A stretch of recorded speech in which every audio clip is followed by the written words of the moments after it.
documentary on World War I.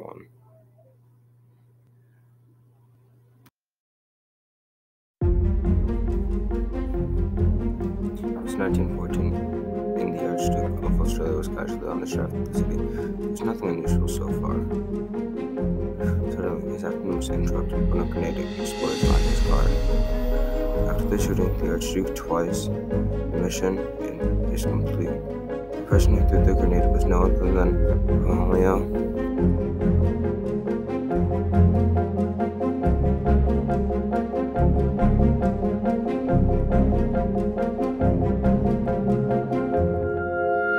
The total death count was around 40 million. The two sides of the war were the Central Powers and the Allies. The Central Powers were Germany, Austria, Hungary, and Turkey. The Allies were France, the UK, Russia, Italy, and Japan.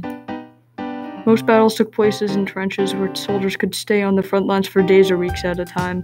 World War I lasted a total of 4 years from 1914 to 1918, and in that short time revolutionized modern warfare. One of the most impactful battles of the entire war was the Battle of the Somme, which resulted in somewhat of a draw but great tactical advances for the British Army. The battle fought the Somme River and France had over 1 million casualties. This was the single bloodiest battle in human history and was one of the compelling factors causing Austria, Hungary, and Turkey to sue for peace. Soon after, Germany's forces began to collapse, causing them to sue for peace as well.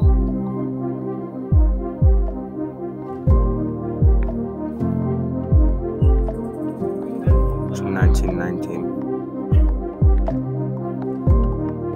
the Treaty of Versailles. The Treaty of Versailles was signed in June 1919 and officially ended World War I. The treaty highlighted many important points. One of the most significant points was the Treaty of Germany by the Polish corridor. We no longer have an air force that was supposed to pay around 37 million of conservation money. This, of course, caused the Germans to believe they had been treated unfairly. But that won't cause any future problems, right? But anyways, we did this. Bye.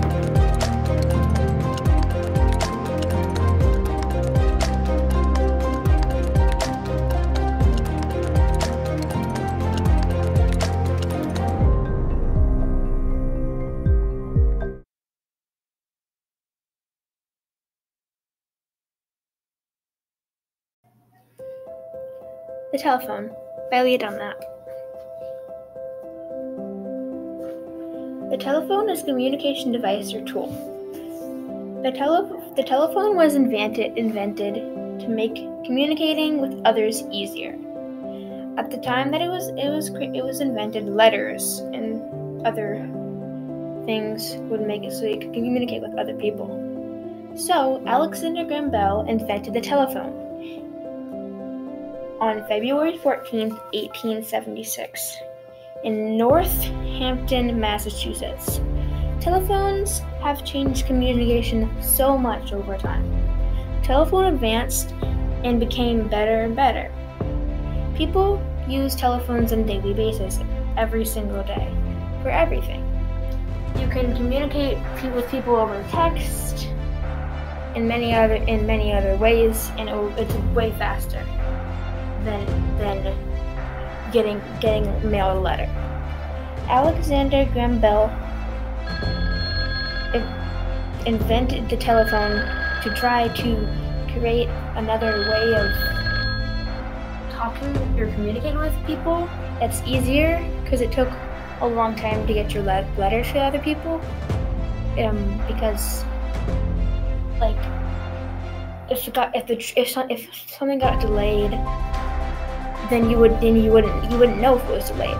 So you wouldn't know if your letter was good, what day your letter would be. So if it might be urgent, it would take weeks. You would have no idea. So Alexander Graham Bell invented the telephone. People have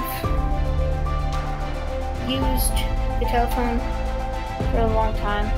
The telephone is around 120 years old. and the telephone is extremely common for people to have because of how resourceful and useful it is.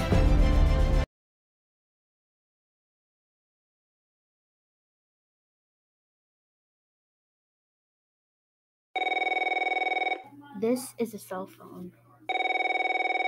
A cell phone is notable because a lot of people use it, and back in the late days, a lot of people, it used to take like hours to send messages in days, but now it can happen in a matter of seconds. Also, cell phones were invented in 1973.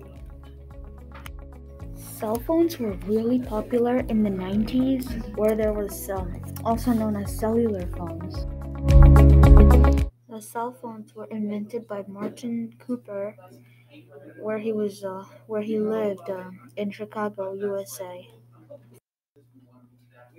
Martin Cooper studied in Illinois Institute of Technology.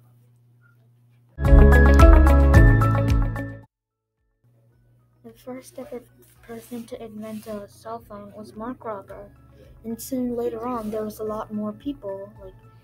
Everybody saw that people liked cell phones and they wanted to develop more advanced and modern cell phones. Nowadays there are iPhones and Samsung phones that are much more advanced and better. On average, people check 58 times a day and 30 times during work. And each time they check, it's like a minute or 15 seconds. That's like 37 minutes, around 37 to 45 minutes a day.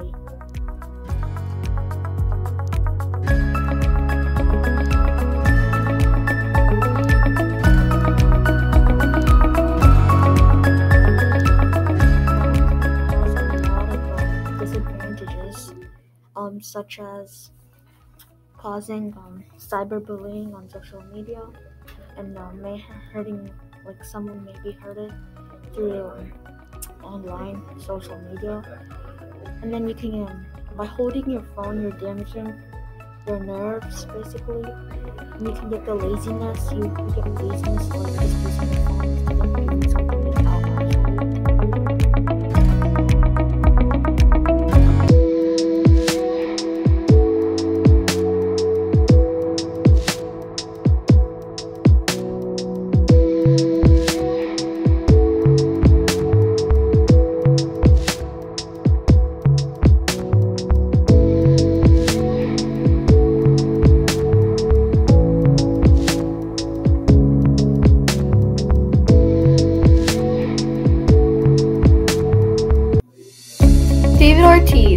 Big Papi.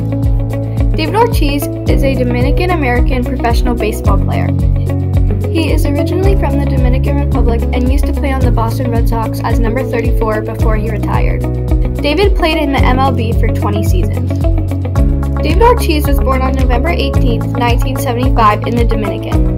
He joined the Boston Red Sox on January 22, 2003, and he retired with the Red Sox in 2016. David was elected to join the Hall of Fame recently this year. David was born in the Dominican Republic but moved to the United States in 1997. Like I said, David played 20 seasons in the MLB, but only 14 of those were with the Red Sox. He originally was signed with the Seattle Mariners, but was then traded to the Minnesota Twins and played 6 seasons with them before coming to the Red Sox. David Ortiz finished his career with the Red Sox, achieving 541 home runs. But why did people call him Big Papi? The nickname was created by the Red Sox broadcaster Jerry Remy. He was given this nickname because anybody who David did not remember the name of, he referred to them as Papi. David Ortiz had a great career and gave himself an important part in baseball history.